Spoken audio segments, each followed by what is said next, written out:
Hello everyone, welcome to my chemistry YouTube channel. मी सचिन शंकर भालेकर तुमच्या सगळ्यांचं स्वागत करतोय माय केमिस्ट्री या यूट्यूब चॅनलवरती. आपण पाहतोय 12th स्टँडर्डचा आयोनिक इक्विलिब्रियम हा चॅप्टर. आणि या चॅप्टरचा हा तुमचा 3rd नंबरचा पार्ट. ह्या पार्टमध्ये आपल्याला पाहायचे आहेत काही न्यूमेरिकल्स. ठीक आहे. आता न्यूमेरिकल्स पण कोणते, जे आपण पाठीमागच्या पार्टमध्ये जे पाहिलं ऑसवाल्ड डायल्युशन डेरिव्हेटिव्ह किंवा ऑसवाल्ड डायल्युशन लॉ, तो खूप महत्त्वाचा होता बरं का. त्याच्यावर फार न्यूमेरिकल्स आणि एकदम मस्त. हे आता जे आपण आज न्यूमेरिकल्स पाहणार आहोत, हे न्यूमेरिकल्स जे असणार आहे ते तुम्हाला तुमची CET असेल, नीट असेल, ह्या एक्झाममध्ये खूप फायदा होणार आहे. न्यूमेरिकल्सचा कशा पद्धतीनं आपण सॉल्व्ह करणार आहेत. ठीक आहे. थोडंसं आपण पाठीमागच्या पार्टमध्ये काय पाहिलं याची थोडीशी रिव्हिजन घेऊया. आपण पाहिलं ऑसवाल्ड डायल्युशन लॉने आपण काय केलं, डिसोसिएशन कॉन्स्टंट कॅल्क्युलेट करण्याचा प्रयत्न केला. मग फॉर वीक ॲसिडसाठी आपल्या व्हॅल्यू कोणकोणत्या आल्या होत्या. फॉर वीक ॲसिडसाठी बघा आता इकडं, फॉर वीक ॲसिडसाठी एक मिनटं,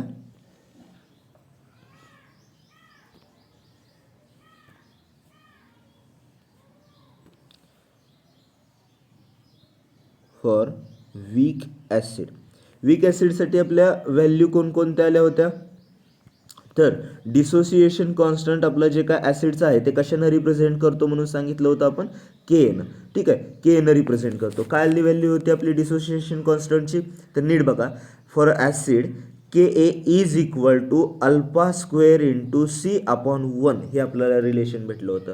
अजून कोणतं रिलेशन भेटलं होतं आपल्याला, तर Ka is equal to alpha square upon V हे पण रिलेशन भेटलं होतं. हे कसं काय सर भेटलं नेमकं, तर हे नीट बघा. आपल्याकडे फॉर्म्युला होता व्हॉल्यूम, कोणता formula, concentration is equal to 1/व्हॉल्यूम. मग आता 1/व्हॉल्यूम म्हणजेच काय असतं, कॉन्सन्ट्रेशन असतं. आलं लक्षात. मग त्याच्यावरून हे आपल्याला 2 रिलेशन भेटले होते. याच्याच वरून आपण जर सपोज आपल्याला अल्फा कॅल्क्युलेट करा म्हणून असं सांगितलं, तर आपण कशा पद्धतीनं रिलेशन लिहू शकत होतो ते आपण अशा पद्धतीनं रिलेशन लिहू शकतो. नीट बघा आता इकडं फॉर्म्युला कसा तयार होतोय तुमचा, alpha is equal to root Ka by concentration असंही लिहू शकत होतो. किंवा अजून हेच आपलं रिलेशन असंही तयार होतं.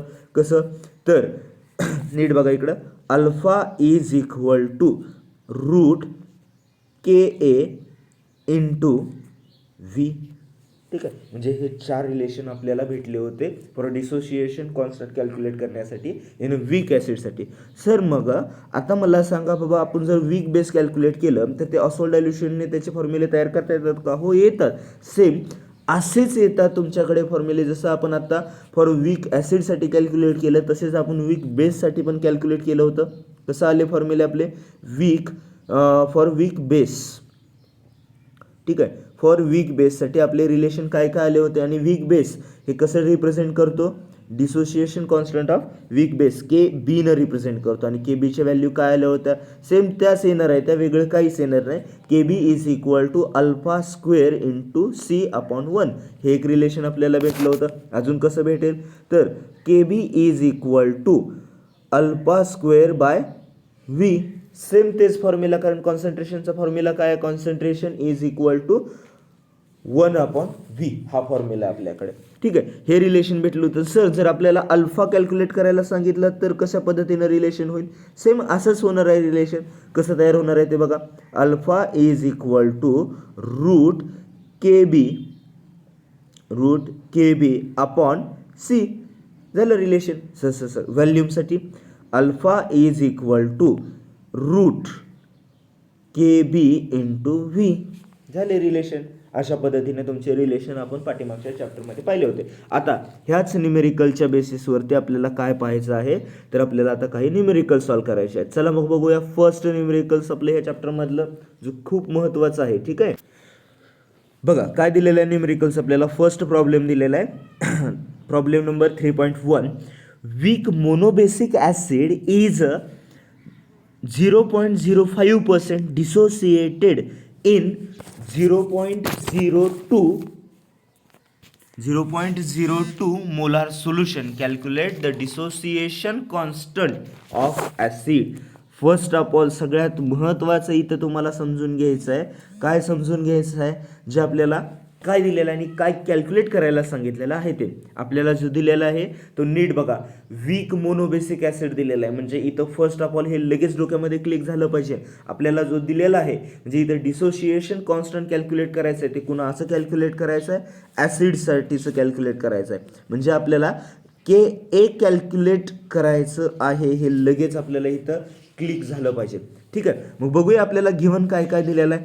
फर्स्ट ऑफ ऑल आपल्याला जे दिलेलं आहे ते वीक मोनोबेसिक ॲसिड दिलेलं आहे आणि त्याची डिसोसिएशन कॉन्स्टंट व्हॅल्यू म्हणजेच काय, अल्फाची व्हॅल्यू काय दिलेली आहे आपल्याला, अल्फाची व्हॅल्यू दिलेली आहे त्यांनी 0.05% इतकी दिलेलं आहे, म्हणजे पर्सेंटेज ऑफ अल्फा आपल्याला दिलेलं आहे. त्याच्यानंतर कॉन्सन्ट्रेशन पण दिलेलं आहे त्यांनी, म्हणजेच काय किती दिलेलं आहे कॉन्सन्ट्रेशन, त्यांनी कॉन्सन्ट्रेशन दिलेलं आहे आपल्याला 0.02 मोलार इतकं त्यांनी कॉन्सन्ट्रेशन दिलेलं आहे. आणि आपल्याला कॅल्क्युलेट करायला सांगितलेलं आहे dissociation constant for a weak ॲसिडसाठी, म्हणजे के आपल्याला कॅल्क्युलेट करायचं आहे. ठीक आहे, मग आपल्याकडे आता फर्स्ट ऑफ ऑल सगळ्यात महत्त्वाचं की काय, माझ्याकडे असणारं हे जे पर्सेंटेजमध्ये जे व्हॅल्यू दिलेली आहे हे पर्सेंटेजमध्ये मला लागणार आहे का नाही, कारण माझ्याकडे फॉर्म्युला काय आहे, dissociation constant for weak acid is equal to alpha square into C, C for concentration.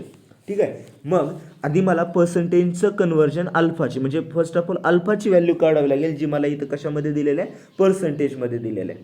ठीक आहे, मग आपण पर्सेंटेजची व्हॅल्यू कशा पद्धतीनं कॅल्क्युलेट करतो ते बघूया. बघा आता इकडं पर्सेंटेजची व्हॅल्यू तुम्ही कशा पद्धतीनं कॅल्क्युलेट करणार ते बघा. इथं अल्फा इज इक्वल टू आपल्याकडे फॉर्म्युला होता, याच्या अगोदर पण सांगितलेला आहे फॉर्म्युला, आपण फर्स्ट पार्टमध्ये पाहिलेला आहे हा फॉर्म्युला. ठीक आहे, alpha is equal to percentage of alpha by 100. ठीक आहे, मग तेच आपण पर्सेंटेज ऑफ अल्फाची व्हॅल्यू किती दिलेली आहे आपल्याला 0.05 डिवाइड बाय 100, त्याचं कॅल्क्युलेशन केलं आहे आपण. नीट बघा इकडं 0.5 इंटू 10⁻², म्हणजे 2 डेसिमल पॉईंट आपण काय केल्यात, शिफ्ट केल्यात इन 2 डिजिट्सने, म्हणून इतर काय घेतलेलं आहे 10⁻⁻² घेतलेलं आहे. त्याच्यानंतर हे जे खालचं आहे 100 म्हणजेच काय असतं, 100 म्हणजे तुमचं 10⁻². मग हे जी 10⁻², आहे ते काय केलं आपण डिनोमिटरला घेऊन गेलो. ते आता किती झालं तुमचं, अल्फाची व्हॅल्यू किती आली तुमची, alpha is equal to 5 into 10⁻⁴ इतकी व्हॅल्यू आलेली आहे तुमची. मग आता अल्फाची पण व्हॅल्यू भेटलेली आहे आपल्याकडे, कॉन्सन्ट्रेशन पण आहे, मग ती व्हॅल्यू आपण आपल्या फॉर्म्युल्यामध्ये पुट करून ठेवूया. बघा आपल्याला काय रिलेशन भेटतंय ते. चला पाहूया. K is equal to alpha square into C, हा आपला फॉर्म्युला. मग अल्फा स्क्वेअरच्या जागी इथं आपण काय ठेवली, ही व्हॅल्यू पुट केल्यानंतर बघा आपल्याला 5 इंटू 10⁻⁴ चा स्क्वेअर घेतला इंटू 0.02 पॉईंट हे घेतलेलं आहे आपण. मग त्याची व्हॅल्यू केली 5चा स्क्वेअर किती आला 25, आणि त्याच्यानंतर 4 इंटू इथं मल्टिप्लिकेशन करायचं, 4 इंटू 2 8 आलं, -8 आले, आणि हे 0 यांचं कॅल्क्युलेशन केल्यानंतर तुम्हाला जी काय के एची व्हॅल्यू डिटरमाइन झाली आहे ती के एची व्हॅल्यू काय भेटलेली आहे आपल्याला, के इज इक्वल टू 50 इंटू 10⁻⁻10. ठीक आहे, हे आपल्याला आलेली व्हॅल्यू, लास्टचं इक्वेशन हे तुमचं म्हणजे व्हॅल्यू आपल्याला भेटलेलं आहे. म्हणजे आपल्याकडे डिसोसिएशन कॉन्स्टंट ऑफ ॲसिडची व्हॅल्यू इथं काय भेटलेली आहे आपल्याला, तर ही व्हॅल्यू भेटलेली आहे आपल्याला के ए इज इक्वल टू 50 इंटू 10⁻10. तेच मी काय केलेलं आहे आता नीट पहा इकडं, त्यालाच मी फक्त एक डिजिट अलीकडे आणलं आहे, ते झालेलं आहे तुमचं 5 इंटू 10⁻⁹. फर्स्ट रिलेशन खूप छान पद्धतीनं झालेलं आहे, नीट समजून घ्या. समजलं असेल तर नीट पहा अजून एकदा. ठीक आहे, आपल्याला गिव्हन काय काय दिलं होतं आणि काय डिटरमाइन करायला सांगितलं होतं हे आपल्याला इथं छान पद्धतीनं कळालेलं आहे.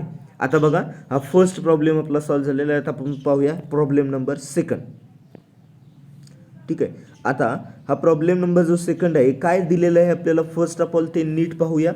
काय सांगितलेलं आहे प्रॉब्लेम नंबरमध्ये, the dissociation constant of NH4OH is 1.8 into 10⁻⁵ and calculate its degree of dissociation in 0.01 molar solution. मग फर्स्ट ऑफ ऑल या रिलेशनमध्ये तुम्हाला काय समजून घ्यायचं, इथं बेस पण दिलेला नाही, ॲसिड पण दिलेला नाही, पण हा जो तुम्हाला जो केमिकल दिलेला आहे NH4OH हे काय हो तुमचं, याच्या अगोदर मी तुम्हाला बेसचे पण एक्झाम्पल दिलेले आहेत आणि ॲसिडचे पण एक्झाम्पल दिलेले आहेत. तिथं तुम्हाला कळलं असेल हे NH4OH काय आहे आपल्याकडे, वीक बेस आहे.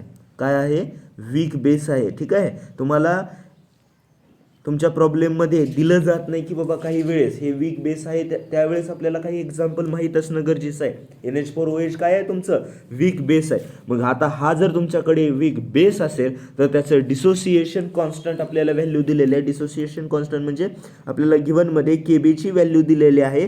किती दिलेलं आहे? 1.8 इंटू 10⁻⁻⁴ इतकी व्हॅल्यू आपल्याला दिलेली आहे. त्याच्यानंतर कॉन्सन्ट्रेशन पण दिलेलं आहे आपल्याला. कॉन्सन्ट्रेशन किती दिलेलं आहे? 0.01 मोलार इतकं कॉन्सन्ट्रेशन दिलेलं आहे. आणि टू फाइंड काय करायला सांगितलेलं आहे आपल्याला? तर फाइंड करायला सांगितलेलं आहे आपल्याला डिग्री ऑफ डिसोसिएशन. ठीक आहे, म्हणजे आपल्याला इथं फाइंड करायचं आहे अल्फाची value.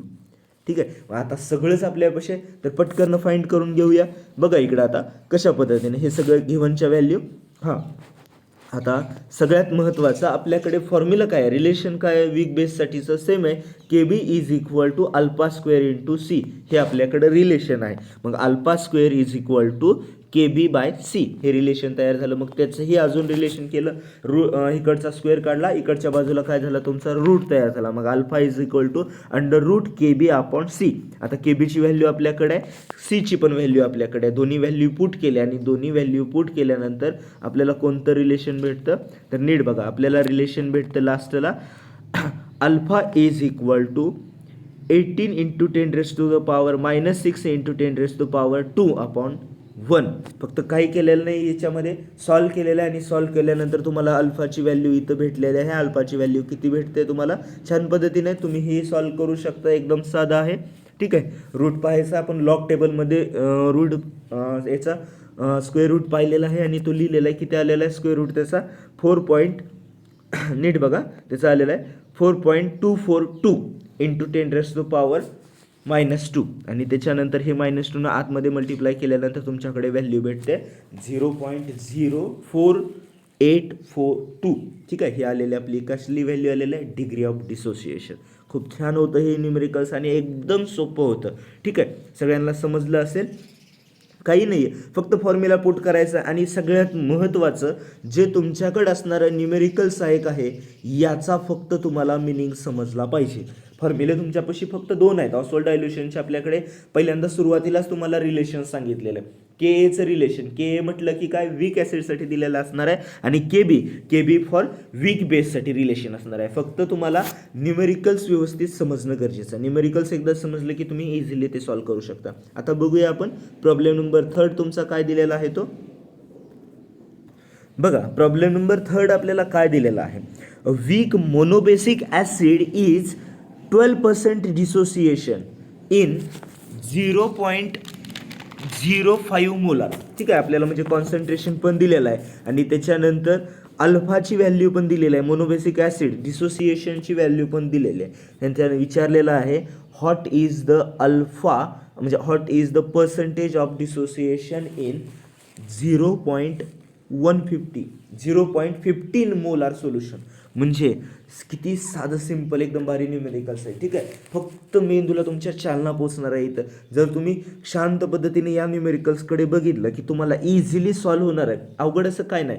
First of all given जे तुम्हाला दिलेलं आहे म्हणजे डिसोसिएशन कॉन्स्टंट किती दिलेलं आहे तुम्हाला, फर्स्ट ऑफ ऑल हे लक्षात येणं गरजेचं आहे. ठीक आहे, म्हणजे ह्या इक्वेशनमध्ये जे तुम्हाला डिसोसिएशन कॉन्स्टंट कॅल्क्युलेट करायचं आहे ते कुणाचं कॅल्क्युलेट करायचं आहे? इथं वीक ॲसिडचं. ठीक आहे, मोनोबेसिक ॲसिड म्हटलेलं आहे म्हणजे तुम्हाला कॅल्क्युलेट करायचं आहे ते कशाचं करायचं आहे? वीक ॲसिडचं कॅल्क्युलेट करायचं आहे. म्हणजे मोनोबेसिक ॲसिड दिलेलं आहे. म्हणजे फर्स्ट ऑफ ऑल हे आपल्याला लक्षात पटकन आलं असेल की आपल्याला काय दिलेलं आहे? इथं वीक ॲसिड दिलेलं आहे. हे आपल्याला पटकन इथं लक्षात आलं.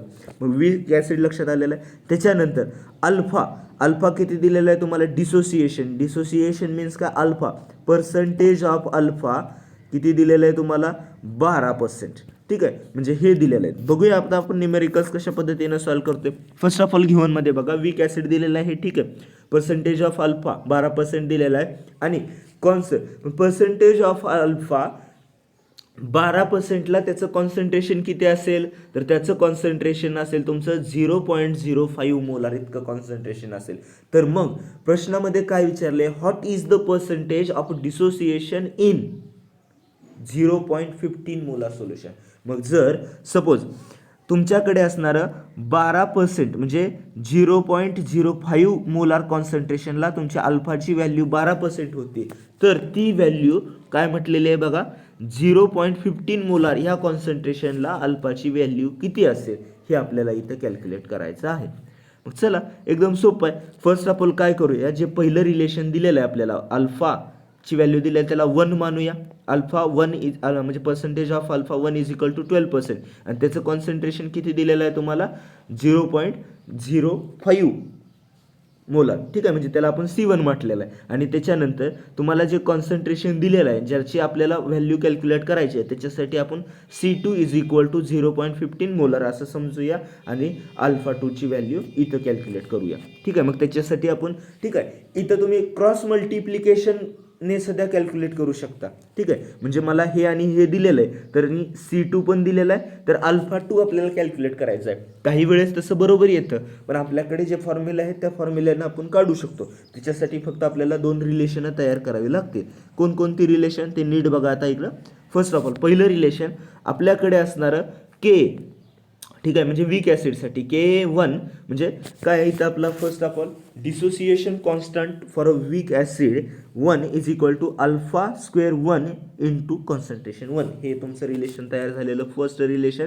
Second relation Ka2 is equal to alpha 2 square into C2. हे झालेलं तुमचं 2 रिलेशन. मग आता मला सांगा, वरती जे आपण एक्झाम्पल बघितलं त्या एक्झाम्पलमध्ये तुमच्याकडे असणारं डिसोसिएशन कॉन्स्टंट दोघांमध्ये सेम आहे असं सांगितलं आहे, म्हणजे इकडेही सेम आणि तिकडेही सेम आहे. फक्त आपल्याला काय कॅल्क्युलेट करायचं आहे, अल्फा 2ची व्हॅल्यू कॅल्क्युलेट करायचं आहे. मग जर हे सेम असतील तर फ्रॉम इक्वेशन आणि 1 वरून आपल्याला रिलेशन कशा पद्धतीचं तयार होणार आहे, तर आपल्याला जे रिलेशन तयार होतं ते रिलेशन बघा इकडं, alpha 1 square into C1 is equal to alpha 2 square into C2 हे रिलेशन आपल्याला भेटलेलं आहे. आता फक्त ह्या रिलेशनमध्ये आपल्याकडे अल्फा 1 स्क्वेअरची व्हॅल्यू आहे, C1ची व्हॅल्यू आहे, अल्फा 2ची आपल्याला व्हॅल्यू डिटरमाइन करायची आणि आपल्याला C2ची व्हॅल्यू पण आहे. ह्या व्हॅल्यू सगळ्या इथं पुट करायच्या आहेत. पुट केल्यानंतर आपल्याला कोणतं रिलेशन भेटतंय ते आपण बघूया. ठीक आहे, फर्स्ट ऑफ ऑल बघा आता इकडं व्हॅल्यू सगळ्याच आपल्याकडे आहेत. अल्फा 1ची व्हॅल्यू काय होते आपल्याकडे 12%. ठीक आहे, अल्फा 1ची व्हॅल्यू त्याचा स्क्वेअर पर्सेंटेजचा स्क्वेअर इंटू C1 किती दिलेलं होतं तुम्हाला 0.05 इज इक्वल टू अल्फा 2 हे तुम्हाला कॅल्क्युलेट करायचं आहे आणि C2 पण दिलेलं आहे आपल्याला 0.1. जसं क्रॉस मल्टिप्लिकेशन केलं त्याच मेथडनुसार आहे, हे वेगळं काही नाही आहे. मगाशी सांगितलं क्रॉस मल्टिप्लिकेशन केल्यासारखंच आहे. पण इथं जे तुम्हाला 12% दिले त्याचा अगोदर तुम्हाला अल्फामध्ये म्हणजे पर्सेंटेज तुम्हाला काढून टाकायचं आहे. म्हणजे पर्सेंटेज जर काढून टाकायचं आपण त्याला काय करतोय, आपण फॉर्म्युला होता डिसोसिएशन म्हणजे काय डिग्री ऑफ डिसोसिएशनचा फॉर्म्युला त्याच मेथडनुसार करायचा आहे. पर्सेंटेज म्हणले डिवाइड बाय 100 करतो आपण, हे आपल्याला माहीत आहे. मग 12 डिवाइड बाय 100 चा स्क्वेअर पूर्णपणे स्क्वेअर त्याला स्क्वेअर ब्रॅकेट टाकून त्या ब्रॅकेटचा स्क्वेअर करूया. त्याच्यानंतर कॉन्सन्ट्रेशनची टर्म जशी आहे तशीच मांडलेली आहे. त्याच्यानंतर 12चा स्क्वेअर किती आला आहे तुमचा 144 डिवाइड बाय 100चा, ठीक आहे, 100चा स्क्वेअर किती आलेला आहे तुमचा 10⁴ इतका आपण काय केलेलं आहे त्याचा स्क्वेअर घेतलेला आहे. त्याच्यानंतर बघा इकडं त्याचा स्क्वेअर घेतलेला आहे. आता हे जे 0.05 होतं ते काय केलं मी, हा जो डिजिट्स आहे म्हणजे माझ्याकडे असणारा हा जो 0.05 हा जो पॉईंट आहे तो काय केलेला आपण 2 डिजिट्सने पुढे ढकललेला आहे. म्हणजे तुमचं रिलेशन कसं तयार झालं equation 144 upon 10⁴ into 5 into 10⁻⁻² is equal to alpha 2चा स्क्वेअर इंटू 0.04. आता तेच रिलेशन तुमचं इक्वेशन कसं तयार होतं ते बघा, alpha 2 square is equal to 144 into 5 into 10⁻⁻² divide by 4 into 0.5. म्हणजे हे जे 0.15 होतं ते इकडच्या बाजूला आल्यानंतर ते काय झालं इकडं इंटूला होतं, इकडं आल्यानंतर डिवाइडला आलं. ठीक आहे, मग हे आल्यानंतर आता इथं हे सेम काय केलेलं आहे, ह्या जो माझ्याकडे असणारा डिजिट आहे म्हणजे पॉईंट आहे तोही मी काय केलेला आहे 2 डिजिट्सनी पुढे ढकलला. म्हणजे ते इक्वेशन कसं तयार होतं ते नीट बघा इकडं. हे जे लास्टला खाली आलेलं हे इक्वेशन, ठीक आहे, म्हणजे तुमचा हा डिजिट 0.15 तो काय केलेला आहे मी 2 पॉईंट्सनी, जो 0 पॉईंट होता तो 15.0 असं केलं. म्हणजेच तयार काय झालं तुमचं 15.0 इंटू 10⁻⁻². आता हे -2 आणि हे -2 एकमेकाला कॅन्सल झालं. उरलं काय तुमचं 144 इंटू 5 डिवाइड बाय, नीट बघा इकडं, 144 इंटू 5 डिवाइड बाय 10⁴ इंटू 15. आता हे उरलेलं तुमचं मग 5 1 जा 5, 5 3 जा 4. आता खाली आलेलं रिलेशन तुमचं 144 डिवाइड बाय 3 इंटू 4. ठीक आहे, हे तुम्हाला रिलेशन इथं खाली भेटलेलं आहे. त्याच्यानंतर खाली बघा काय तयार झालेलं आहे, alpha square is equal to 144/3 into 10⁴. जसं आहे तसं. आता अल्फाचा स्क्वेअर इकडच्या स्क्वेअर काढल्यानंतर इकडे काय होणार आहे, तुमचं अंडर रूटमध्ये व्हॅल्यू जाणार. म्हणजे alpha 2 is equal to under root 144/3 into 10⁴. मग पुन्हा काय केलेलं आहे आपण, 3 मल्टिप्लाय केलेलं आहे. हे वरच केलं असतं तरी चाललं असतं. 3 मल्टिप्लाय केल्यानंतर किती व्हॅल्यू येते ते नीट बघा इकडं. 3 1 जा 3, त्याच्यानंतर 3 4 जा 12 आणि उरले 2 म्हणजे झाले 12. 3 7 जा 24. ठीक आहे, म्हणजे तुमच्याकडे व्हॅल्यू आलेले आहे alpha 2 is equal to under root 47 into 10⁴. ठीक आहे, ही व्हॅल्यू आपल्याला इथं भेटलेली आहे. मग त्याच्यानंतर ज्यावेळेस आता लॉग टेबलमध्ये बघा, लॉग टेबलमध्ये डायरेक्ट बघा, माझ्याकडे लॉग टेबल आहे, मी डायरेक्ट व्हॅल्यू लिहिलेले आहे. याचं तुम्हाला रूटची व्हॅल्यू किती येते तुमच्याकडे, याची रूटची व्हॅल्यू येते आपल्याला 0.0693 ही आलेली आहे तुमच्याकडे अल्फा 2ची व्हॅल्यू.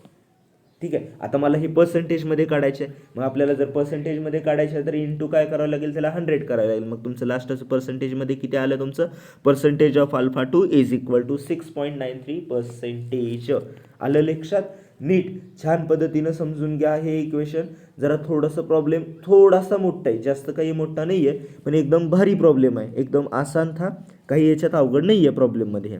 ठीक आहे, चला मग आता नेक्स्ट प्रॉब्लेम बघूया आपण.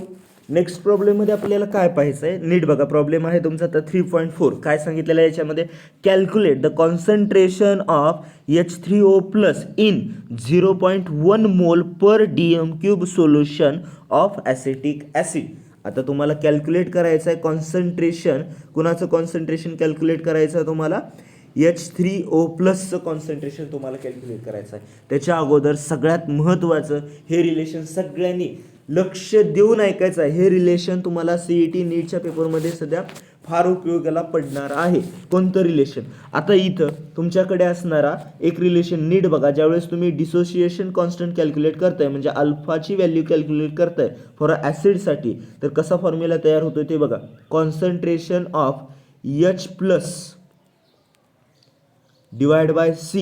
ठीक आहे, इज इक्वल टू, आता कॉन्सन्ट्रेशन ऑफ H+ म्हणजे मी ॲसिडसाठी काढू शकतो, आणि H3O+ म्हणजे सध्या काय असतं, एक प्रकारचं ॲसिडच असतं, म्हणून हा लक्षात ठेवायचा आहे. Alpha is equal to concentration of H+/C. जसं आहे सेम तसंच concentration of H3O+ divide by C हा सध्या तुमचा फॉर्म्युला तयार होते.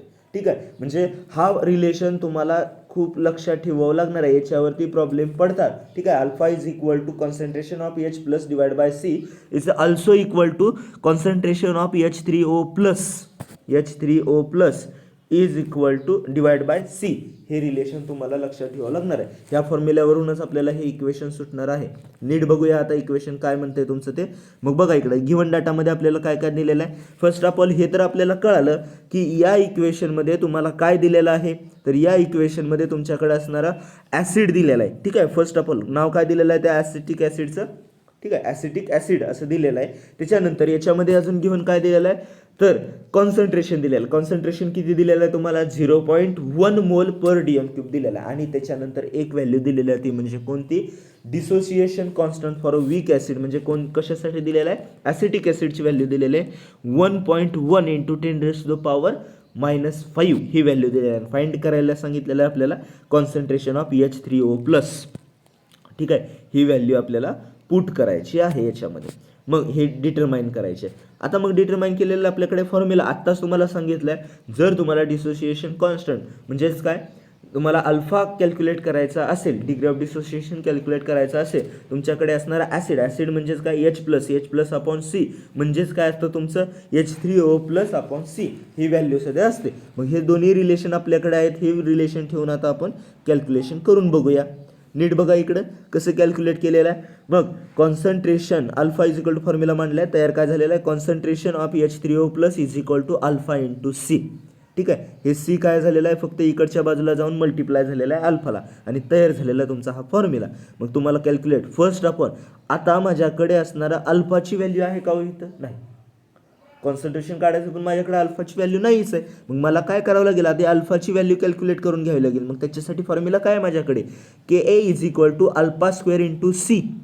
ठीक आहे, मग alpha square is equal to relation बनलं कसं बघा, alpha square is equal to KA upon C. Alpha is equal to root KA upon C. हे फॉर्म्युलाला के ची व्हॅल्यू होती माझ्याकडे, ती पुट केलेल्या 1.8 इंटू 10⁵ डिवाइड बाय कॉन्सन्ट्रेशन किती दिलेलं होतं आपल्याला 0.1 कॉन्सन्ट्रेशन दिलं होतं आणि त्याच्यानुसार कॅल्क्युलेशन करून तुम्ही पाहू शकता अल्फाची व्हॅल्यू किती येते 1.34 इंटू 10⁻⁻². ही मला भेटलेली काय आहे अल्फाची व्हॅल्यू आहे. आता ही अल्फाची व्हॅल्यू आपण काय करूया, आपल्या फॉर्म्युल्यामध्ये पुट करूया आणि आपल्याला काय रिलेशन भेटतं ते बघूया. ठीक आहे, बघा इकडं आपला जो फॉर्म्युला तयार झाला होता तो काय होता आपल्याकडे, concentration of H3O plus is equal to alpha into C. आता अल्फा पण माझ्याकडे भेटलेला आहे, किती भेटलेला आहे मला 1.34 इंटू 10⁻² इंटू 0.1.